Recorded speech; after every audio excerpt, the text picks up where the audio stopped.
Nós vamos convidar agora o palestrante Nigel Ashford, do Institute for Humane Studies, que é ligado à George Mason University. Nigel Ashford é diretor de programas do Institute for Humane Studies, ingressou no Instituto pelo Reino Unido, onde foi professor de política e integração europeia na Staffordshire University, na Inglaterra. Também dirigiu Princípios para um Projeto de Sociedade Livre, da Fundação Jarl Hjalmarson, na Suécia, e foi residente da Bradley na Heritage Foundation e pesquisador visitante no Social and Philosophy Policy Center em Bowling Green. Ele recebeu o Prêmio Internacional Anthony Fisher Trust por trabalhos publicados que fortalecem a compreensão pública da economia política e da sociedade livre. Com muito prazer. Oh, sorry. Okay, no, it's okay, working. It's a pleasure to have you here, Professor Nigel. Thank you very much. Well, welcome. Is it working all right, or is it crackling? Is it fine? Yeah. So I presume that if you're here today, that probably means that you're not entirely happy. Does it crackle when I walk or not? Because it seems to be crackling and I don't know if it's when I'm moving. But you're fine, are you? Hearing? Yeah. So my presumption, if the fact is that you are here today, suggests that you're not entirely happy with the state of the world today. That you would like Brazil and you would like the world to be more free than it is at the moment. So that raises two questions. The first question it raises is, how does the world get changed? And the second question it raises, what can you do to change it? So the way I'm going to look at this question about changing the world for liberty, all right, let's leave it there for a moment. Yeah. So I presume that it raises two questions. How does the world get changed? And what can you do to change it for liberty? And the way I'm going to look at this question is I'm going to look at three different views about how the world can change. First, I'm going to look at the role of ideas, looking at the work of Friedrich Hayek.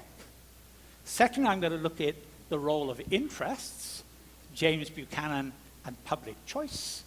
And thirdly, I'm going to look at the argument of the role of the interests of intellectuals associated with Daniel Bell and the neo-conservatives.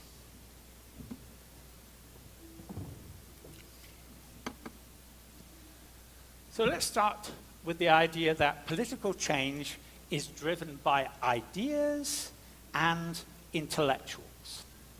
Friedrich Hayek wrote a famous essay called The Intellectuals and Socialism, and I'm going to give a somewhat short version of the essay, but you can download it, and I think it's available translated into Portuguese.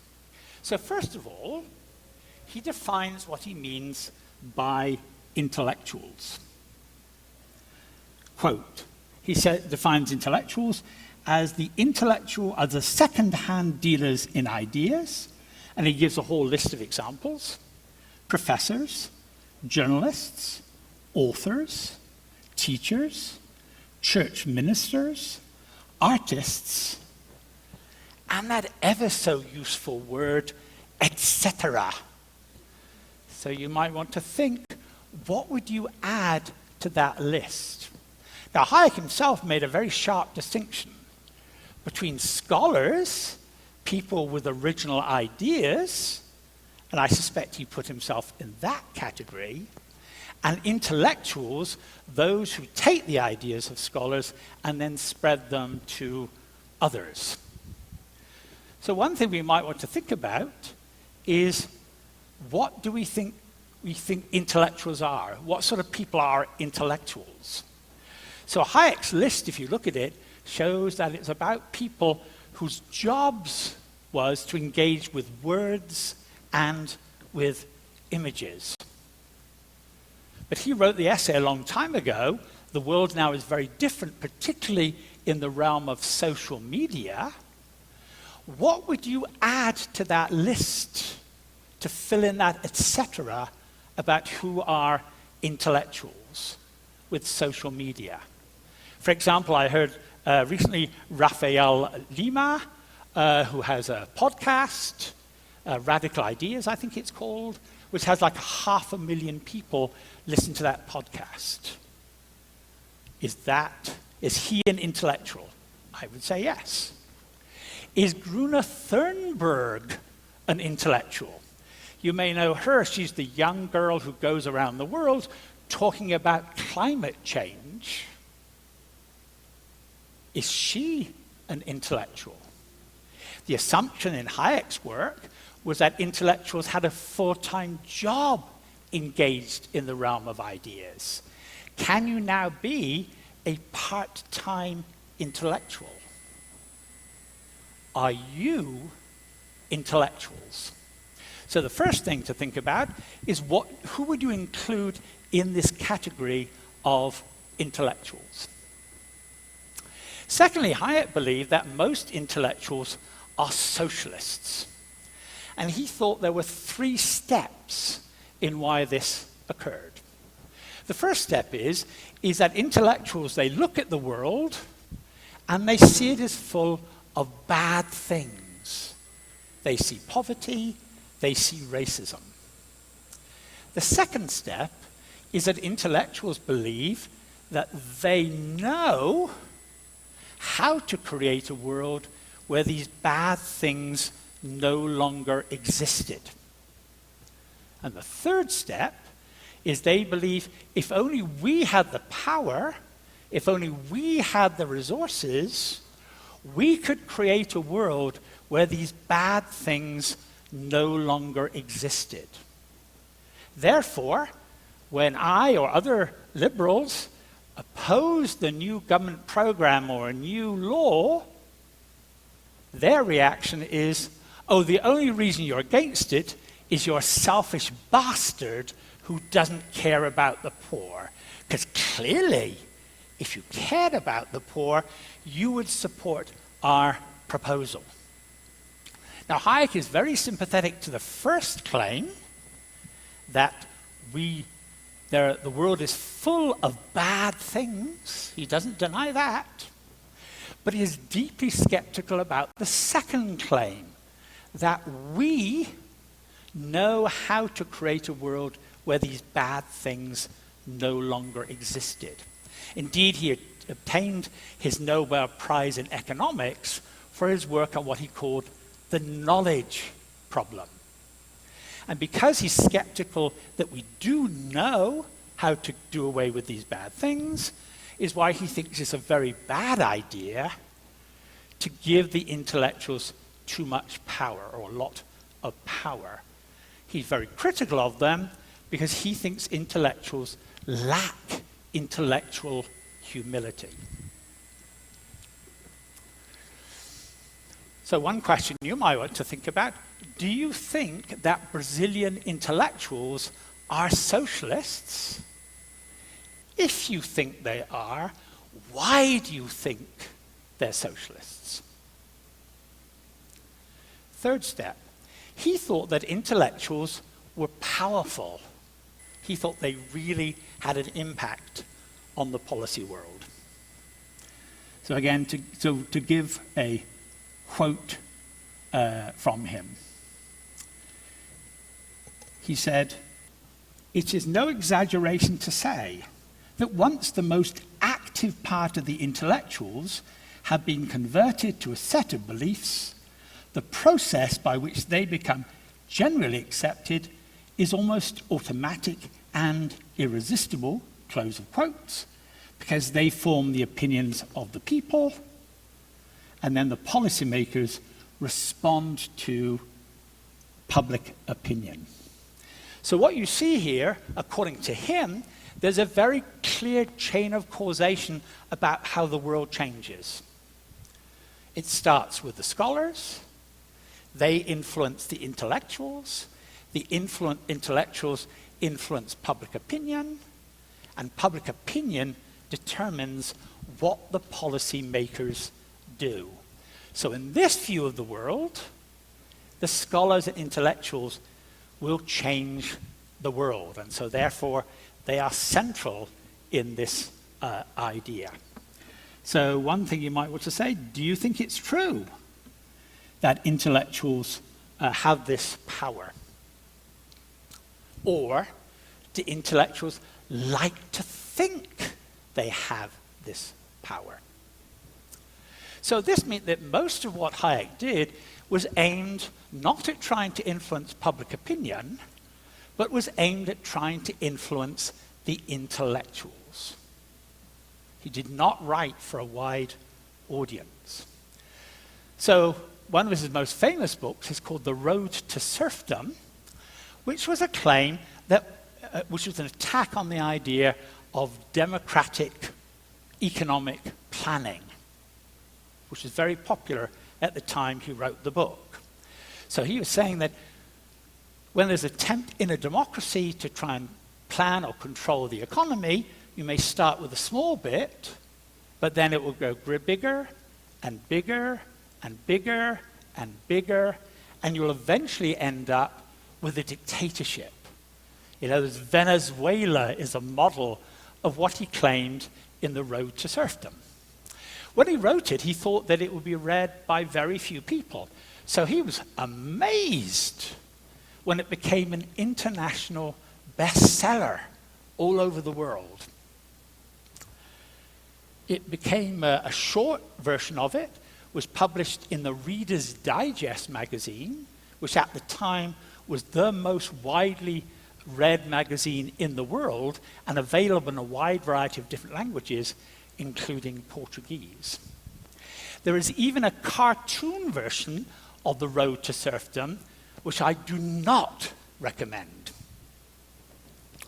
So this book had a big impact, but he didn't expect it to. More typical of his work was that he thought that one reason why the people, via the intellectuals, had a negative view of capitalism was that most people believed that the rise of capitalism during the Industrial Revolution had been bad for the working class. Some of you may remember, many of you will not, that during the London Olympics, you know, they always have a big show before the beginning of the Olympics, where they have like a history of the country. And in this show, in the London, you had the agricultural period showing peasants who were happy. They were dancing. The sun was shining. So you immediately knew, shining in Britain, it was clearly a false story. Things looked lovely. And then what happened? Suddenly the stadium grew grey. The clouds covered the stadium. Chimneys came up from the ground, bellowing smoke. And you saw the workers working hard, covered in soot and dirt. So this image, this very common image, is that the Industrial Revolution, the rise of capitalism, was bad for the working class. But Hayek knew that most of the experts on this period, they knew that in fact the Industrial Revolution had been good for the working class. They lived longer. They were healthier. They had more calories to eat. Their children survived instead of dying. So what he did was he edited a book called Capitalism and the Historians, where he got these experts on the period to talk about the beneficial consequences of the rise of capitalism. And he thought that work like that would persuade the intellectuals, no, the rise of capitalism was not a bad thing, it was actually a good thing for the working class. And the economic historian Deirdre McCloskey has described this as the age of enrichment. you look at the most of history, the standard of living was flat, flat, flat. Then you had the Industrial Revolution, and then a very dramatic rise in the standard of living of everyone. So again, you can see this is typical. How do I convince intellectuals that capitalism is a good thing, not a bad thing? And then his final book, called The Fatal Conceit, which was a criticism of this lack of humility by the intellectuals. He ended that book by calling for great debates in every major city of the world between, on the one side, the very best of the socialist intellectuals, and on the other side, the very best of the liberal intellectuals, to debate the merits and otherwise of a capitalist society. And he thought that would attract a great deal of attention by the intellectuals. They would come to the events, they would read about it in the newspapers, and perhaps for the very first time, many intellectuals would be confronted with positive arguments in favor of a free society, and therefore would change their mind on this topic.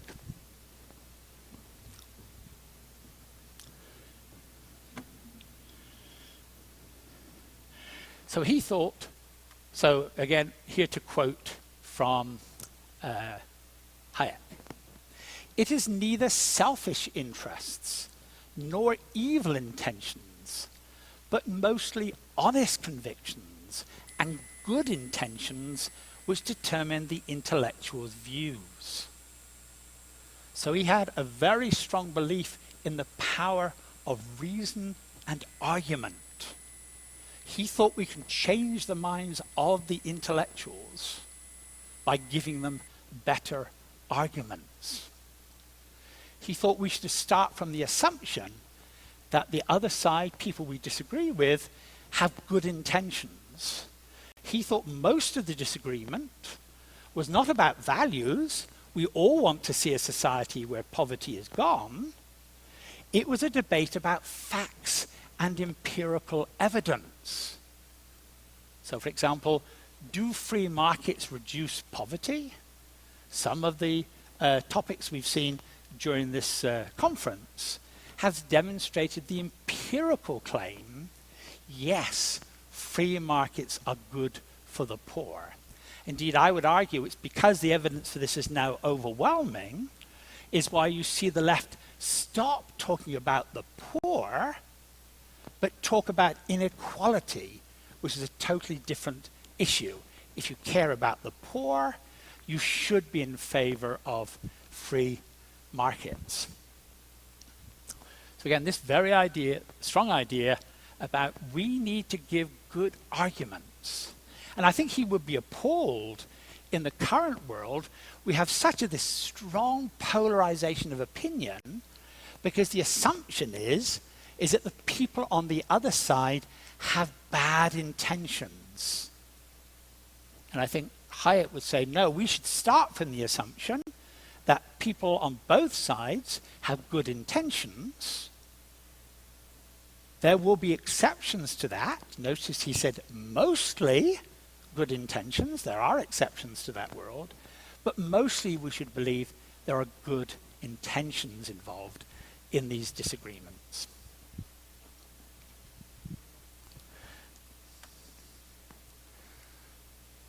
So a similar view about why it is that capitalism is so unpopular, Milton Friedman, another Nobel Prize winner, he thought that the main reason why people had this negative view of capitalism was because they believed that the Great Depression of the 1930s had been caused by the failure of markets. This indeed is what I was taught, and I think you now see it still in most textbooks, that the Great Depression is a sign of how capitalism doesn't work. But Milton Friedman argued, no, that was not the cause of the Great Depression.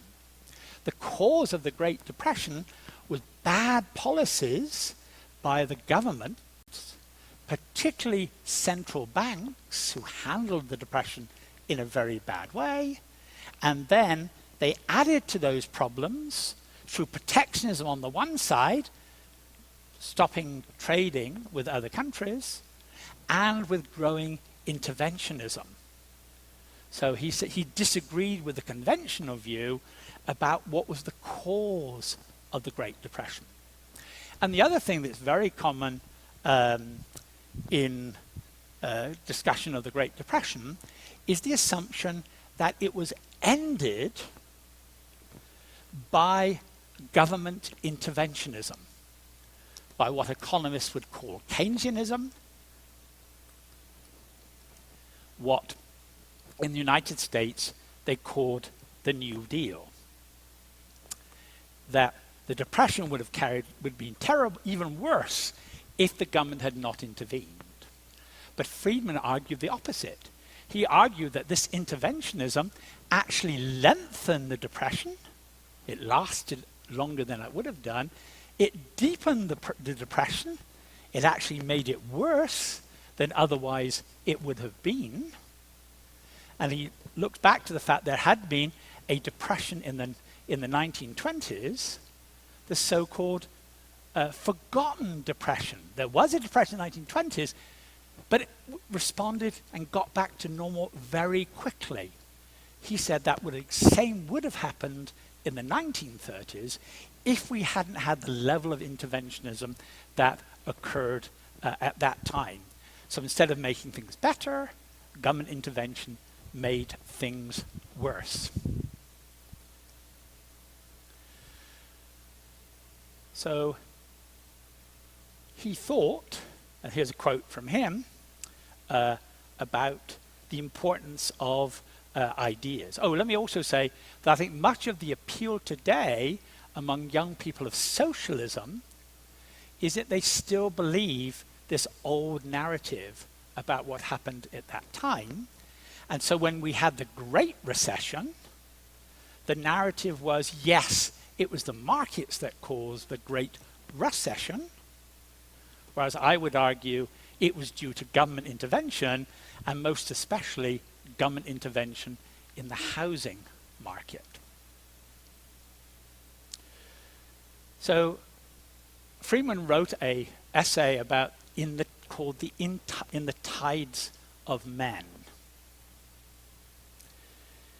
in which he argued, and here's a bit of a long quote from him, and I explain it at the end. Major change in social and economic policy is preceded by a shift in a climate of intellectual opinion, itself generated, at least in part, by contemporaneous social, political, and economic circumstances. After a lag, sometimes of decades, an intellectual tide taken at its flood will spread, at first gradually, then more rapidly to the public at large, and through the public's pressures on government, will affect the course of economic and social and political policy. In other words, what we have is the similar chain of causation that Hayek talked about. Scholars coming up with ideas which are often ignored to begin with. Then you have some sort of crisis. People realize something is not working right. So the intellectuals then look to the scholars for, can you explain what's going on? The intellectuals then take these ideas from the scholars.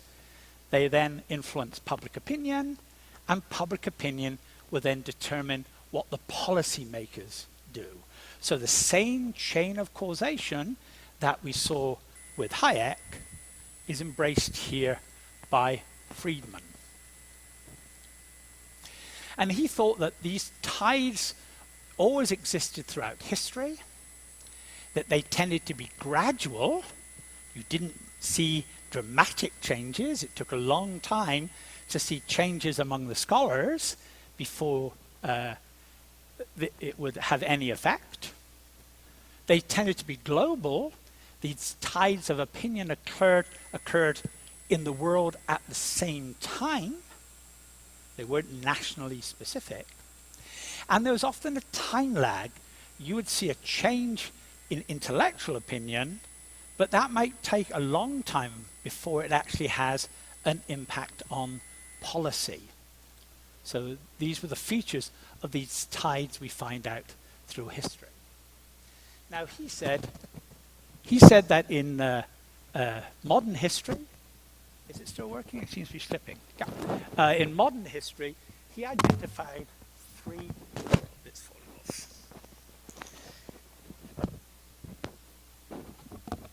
Sorry. He identified. Is that working? Nope.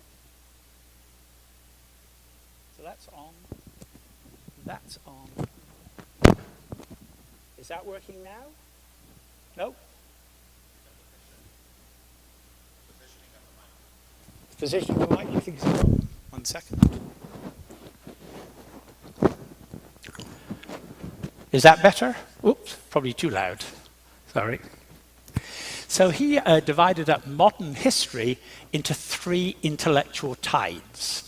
The first tide he called the Adam Smith tide, which saw the rise of laissez-faire and free trade. The second tide he called the Fabian tide, which saw the rise of the welfare state, named after the Fabians, democratic socialists who founded the London School of Economics. And the third tide, he very modestly called the Hayek tide.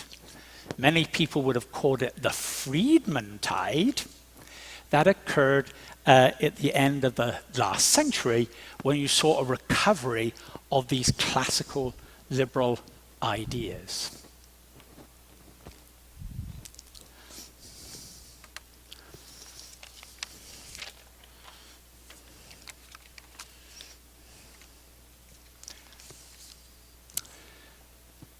So if this is true, if it's all about ideas, if it's all about intellectuals, what's the solution? How do we change the world in favor of greater liberty? Well, first of all, these people argue we need to convince the intellectuals.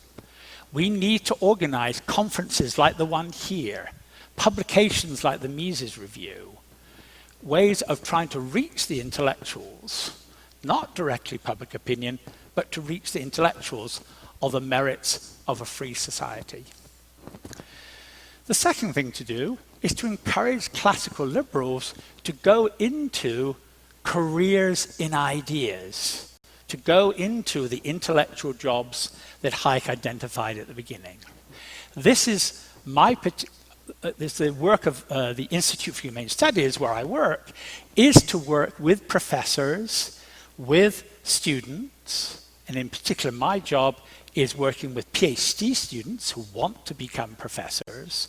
How do we encourage young classical liberals to enter these intellectual careers? Third is that Hayek talked about changing the minds of intellectuals. But I actually think that's quite difficult to do. If you've been a Marxist all your life, it's going to be very difficult to convert that person to a classical liberal ideas. It has happened, but it's unusual.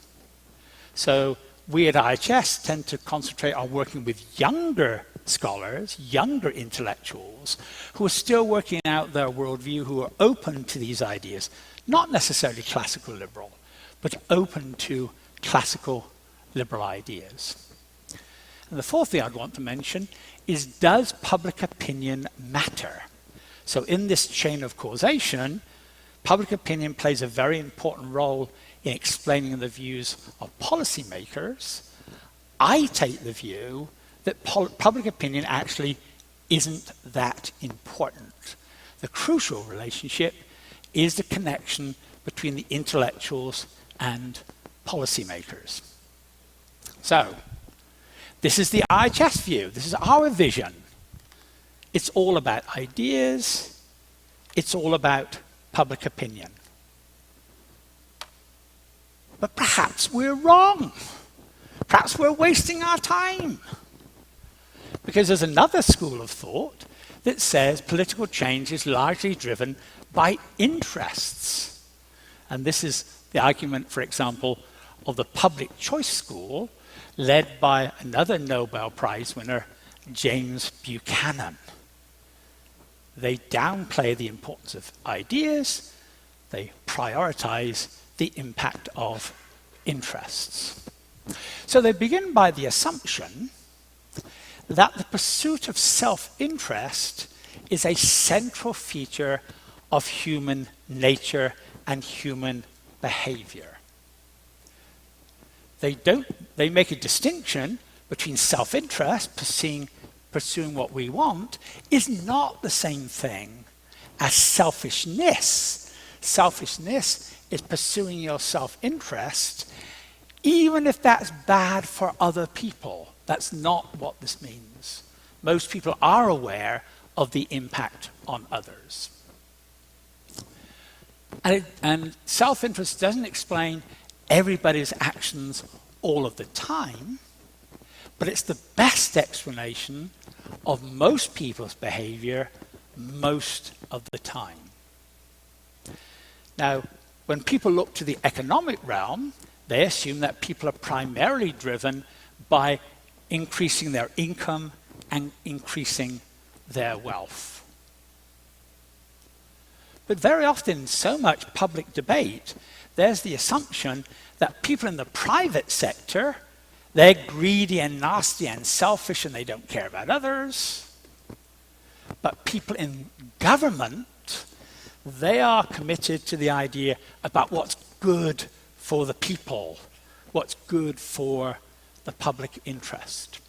And the public choice say, wait a minute, if the pursuit of self-interest is a central feature of all human nature, then that applies to people in the private sector, but also applies to people in the public sector. What they want to say is we should not assume that people in government are concerned with what's good for the people. They have their own self-interests involved. And that's why public choice often says one of their key jobs is to de-romanticize the state. Don't expect the state to actually represent what's good for the people. So when we look at the private sector, we often think in terms of income and wealth. What is the self-interest of people engaged in the political realm? Well, politicians, they are driven by achieving political power, by being in office, and in order to achieve office, they promise goodies to everybody. Vote for me, and I will do good things for you. Bureaucrats, the full-time officials, they want a bigger government, because the bigger the government is, the more control they have, the more resources they will control. And most interest groups are motivated by their political interests. How can we get laws and regulations that will benefit my company, my industry? Can we lobby for protectionism, for example? Can we lobby for a regulation that will make it very difficult for new people to enter into the market to compete? So, for example, there's much talk at the moment about Facebook and Google are now open to some form of regulation in their area. But to my mind, it's perfectly clear what they're motivating them is they want to see regulations put in place that will make it very difficult for new companies to come into the marketplace and compete with them. So this is the problem, is that most political actors have their own self-interest.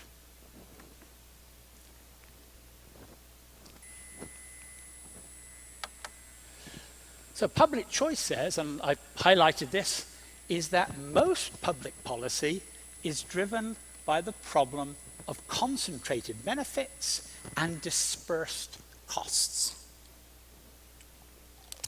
What this means is that most of the benefits of public policy go to small groups at the expense of everyone else. Let me give my classic example: the agricultural policies of the United States and the European Union. I'm against these agricultural policies of protectionism and subsidies because it kills people. That is, there are people in the developing world who want to sell their products to the US and Europe, and they're unable to do so. I'm against policies that kill people. But let's assume for the moment that we don't care about the rest of the world. Let's simply think about the people, let's take the United States or Europe as an example. Most people in those countries are not engaged in the agricultural sector. Roughly 2% of the American population are in agriculture. Roughly 8% of the European Union population is engaged in agriculture. So these policies benefit relatively small numbers of people. What does it do to the rest of the population, 98% in the United States? Well, this means that most Americans, they spend more, they pay more when they go into the shop to buy their products, and they end up paying more in taxes. So here we have a policy which is good in the United States for 2% and bad for 98%. So you would think if we live if America is a democracy, we won't debate that here, if America is a democracy, you would think that the policies which benefit 98% would be pursued. But in fact, that doesn't happen. Most policies, or all policies, I would say, involving the agricultural sector benefit the 2%. How do we explain that? Well, the public choice says we explain it because the beneficiaries of these agricultural policies go to very small numbers of people, but they really, really care about agricultural policy. Their livelihood is tied up with this policy. They vote for candidates who support these policies. They will throw cow manure at candidates and politicians who don't support these policies. What about the 98% who are losing both in higher costs and in higher taxes? For each American, it's spread over. It may be big in the total amount, but for each individual American, the cost is small. It's probably about $8 to $10 a week extra due to these policies. So most people never think about agricultural policy. But even if they were aware how damaging it was, it's not the most important issue for them. They are not going to vote on this policy. So the problem you have, according to public choice, is that most policies that exist are not about what's good for the public, but it's about how do you satisfy these small groups in power. So if this is true, then ideas don't matter. It's determined by interests.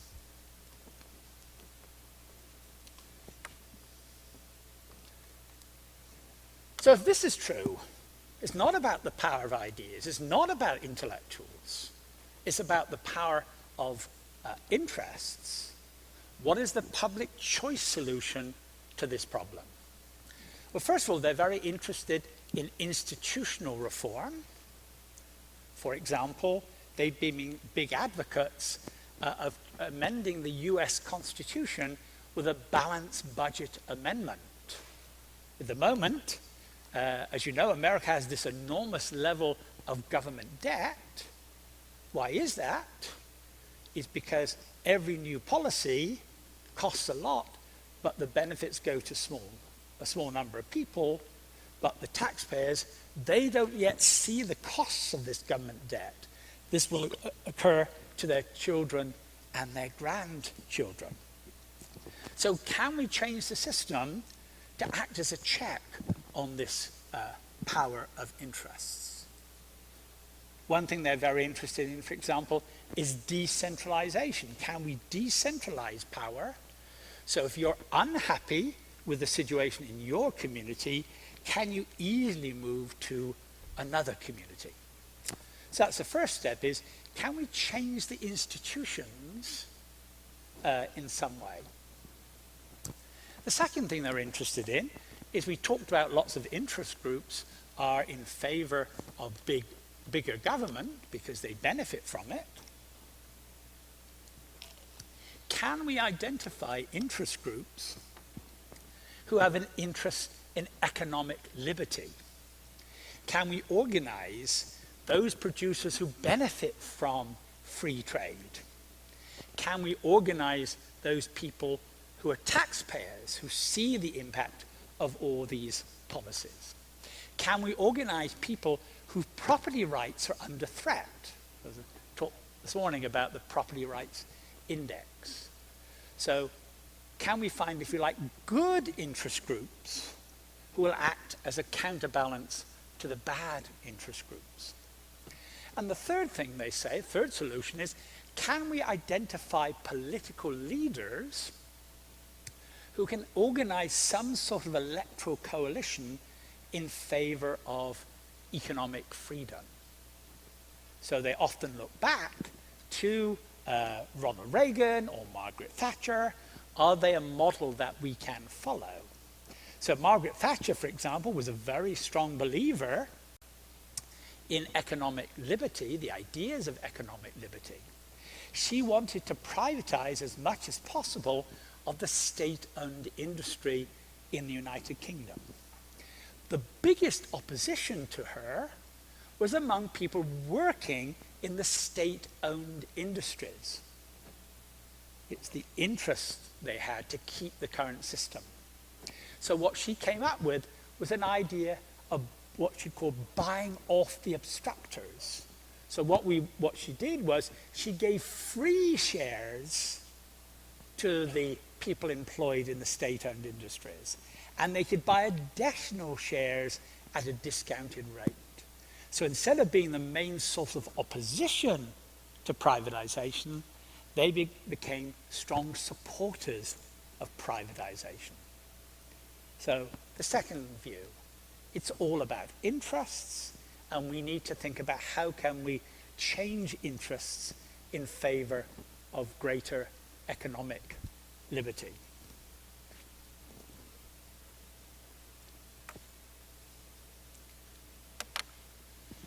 And the third school I want to look at, it's all about the interests of intellectuals, particularly associated with the Harvard sociology, Daniel Bell, and the so-called neoconservatives. Now, when we hear the word neoconservatives today, we tend to think of interventionist foreign policy. But the early origins of the neoconservatives was that they were concerned with the failure of government domestic policies. Somebody once said that a neoconservative is a liberal, in the American sense, hit by reality. They preferred bigger government, but they realized bigger government did not work. So Daniel Bell and the neoconservatives identified what they called new class theory.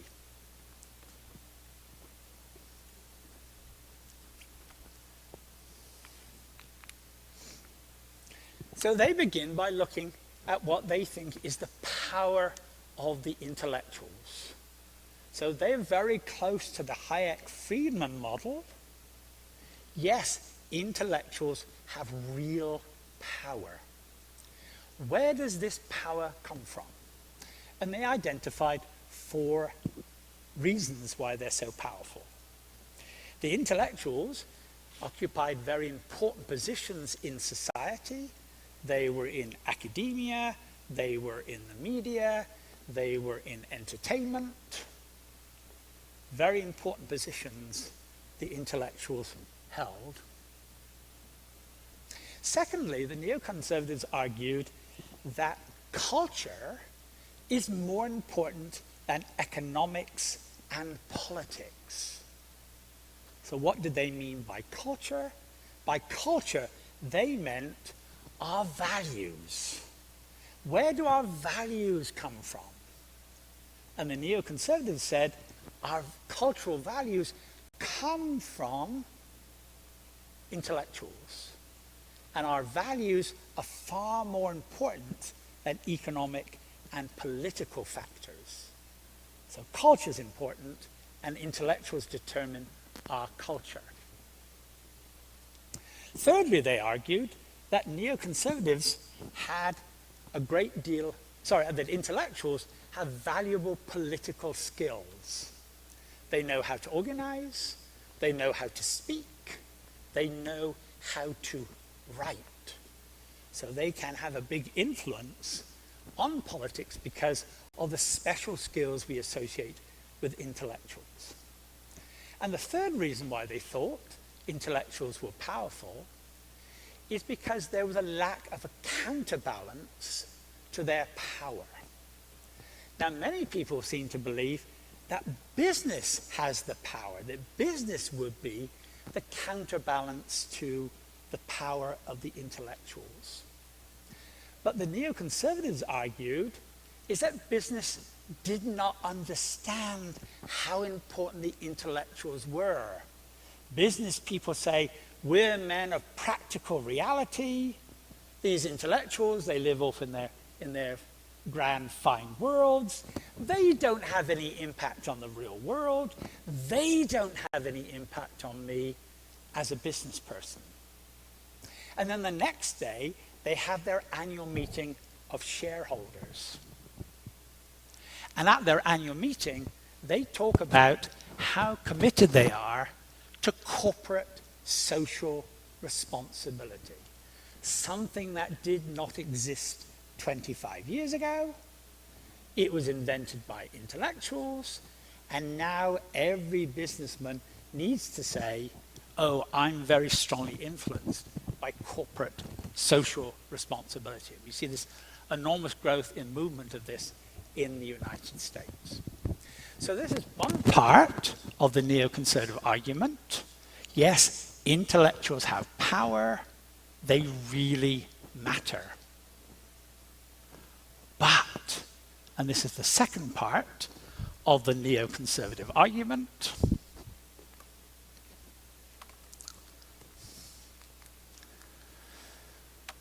big government is in the interests of intellectuals. They benefit from having big government. So intellectuals in the free market, they don't have much power. They don't have much influence. But if you have the government who strongly influences what the government does with its resources, it's the intellectuals. So the bigger the government, the more influence the intellectuals have on how the government resources are spent. Bigger government, more power to the intellectuals. Secondly, intellectuals suffer from what's called status anxiety. So the intellectual types, they're the ones in high school and university, is it when the teacher throws out a question, they're the ones who say, call on me, I know the answer to that question. They're the people the teachers love. And then, and I want to make it clear, I'm not talking about anybody specifically in this room, but there are people at the back of an auditorium of a lecture. And they're thinking, what am I going to eat tonight? What am I going to do with my boyfriend and girlfriend? What movie should we go and see? All I want to do is pass this damn class. They're not really interested. They just want to pass it. Get that certificate at the end of it. And then I don't know if you have this characteristic here in Brazil, but in the United States, they have this phenomenon of the class reunion. You graduate from the university, 10 years later, 5 years later, 10 years later, you get together with your classmates of your time. And Americans have this incredible ability to find out what other people earn. The intellectuals, they went into intellectual professions, they tend not to be very well paid. The people in the back row, I'm sorry if I'm offending anybody here, they became accountants.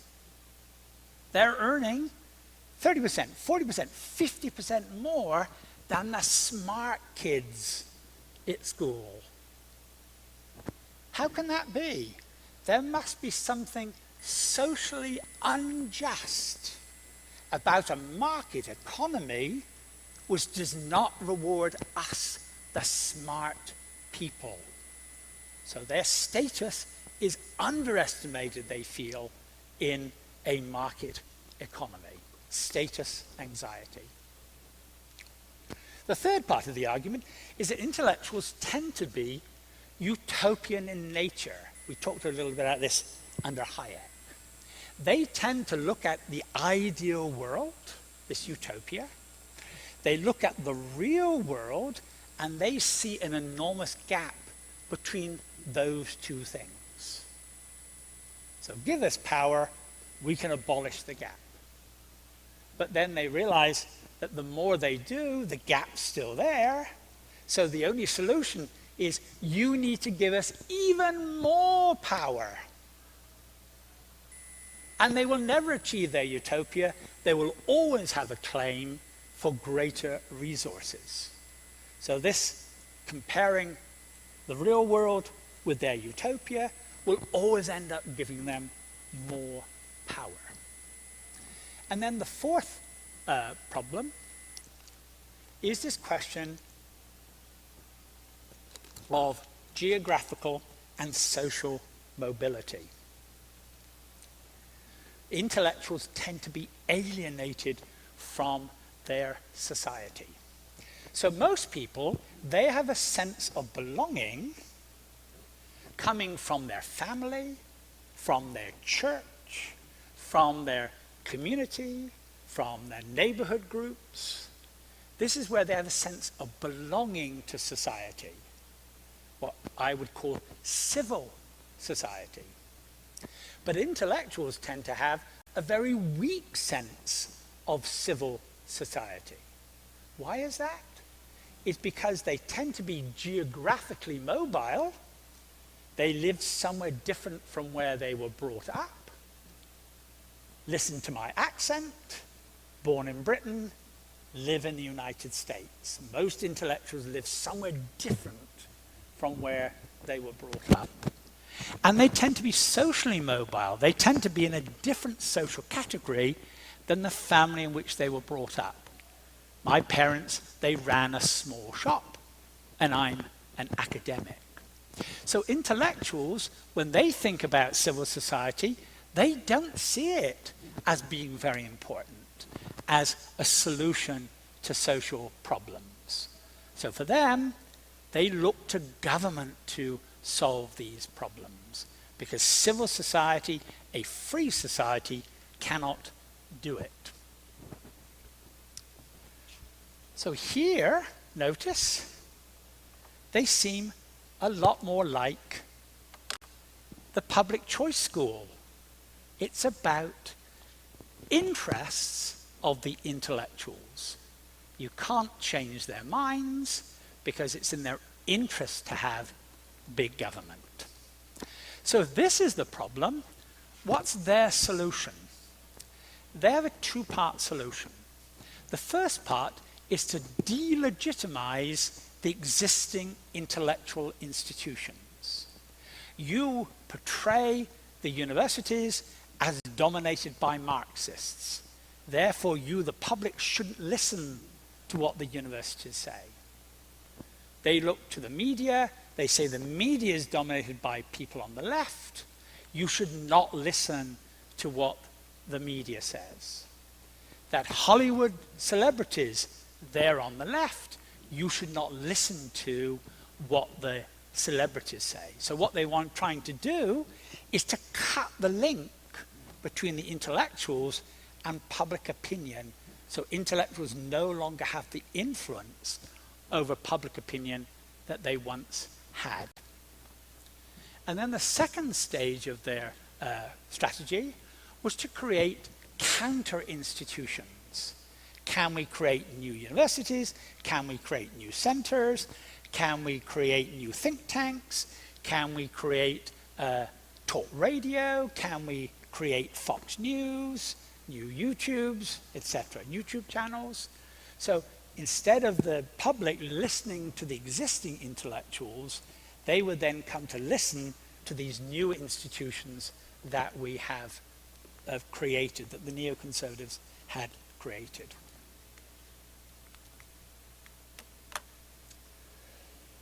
So, all these people, they want to create a more economic liberty, but they don't agree on the best way to achieve it. So the question is, how do we change the world for liberty? Do we try and influence the intellectuals, which is the Hayekian strategy? Remember, that's the IHS strategy as well. Do we try and curb the power of the interests, which is the public choice strategy? Or do we try and reduce the influence of the intellectuals on the public and the policymakers? Or is there some totally different way to change the world? All of these three are wrong. There's a better model we should be thinking about following. Now, I want to make it clear, I don't think these are mutually exclusive. They all play a role.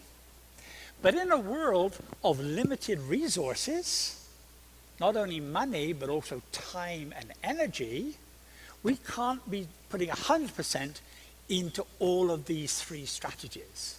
So if we want to change the world, we need to think about where do we put the most effort and energy into these three models. I said they're not mutually exclusive. What is the theory? If you're involved in any way with any political institution, you might want to think, what is their theory of political change? If you're involved with a political party, if you're involved with a think tank, if you're involved with an advocacy group, what is their inherent model about how to change the world? So whatever group you're involved with, you might want to think about that. IHS is very clear about our model, but as I said, we might be wrong. And that leads you to think about your own contribution. If all of these different models have some element of truth, you might want to think, what is the most effective way for you to contribute to economic liberty?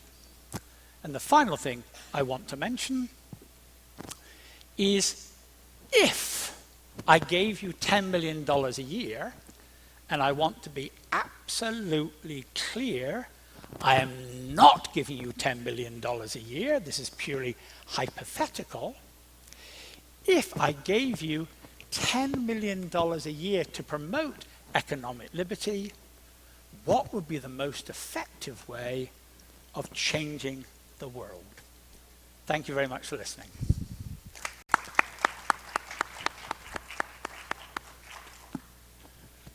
Professor, can I open for questions and answers? Yeah.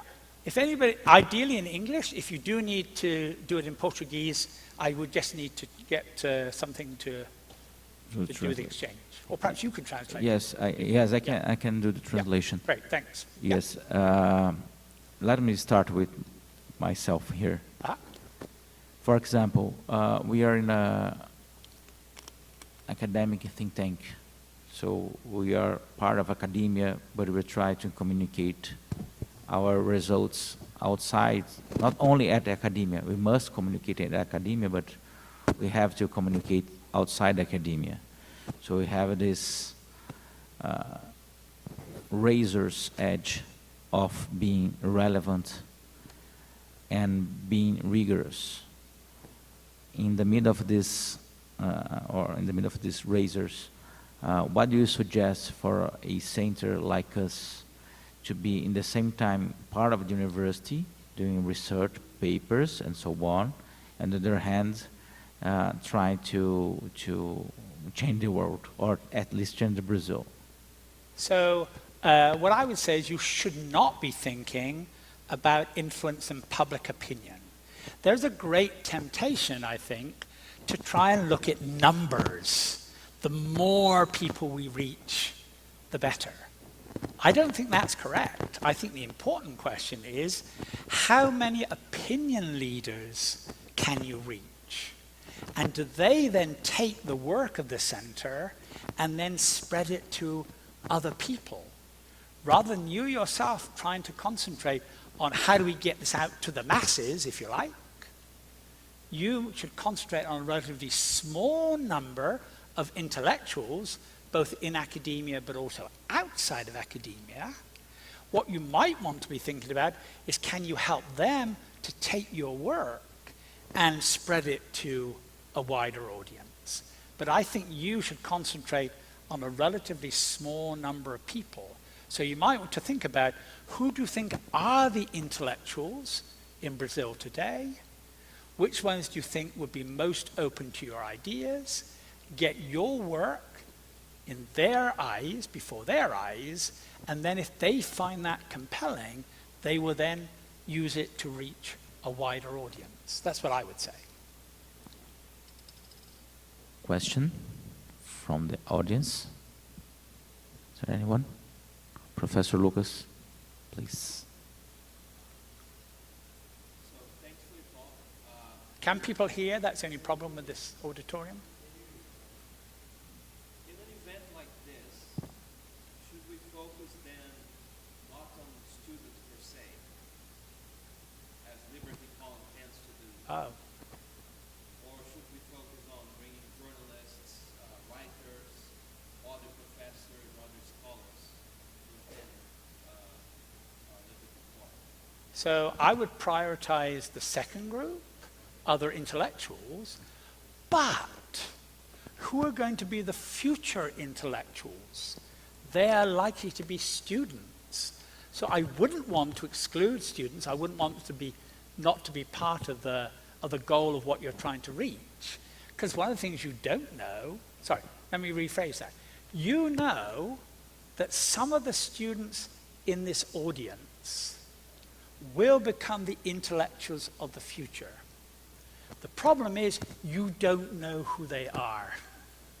So you want to reach out to students, and some of those will then find these ideas interesting and will go on to pursue a career in ideas.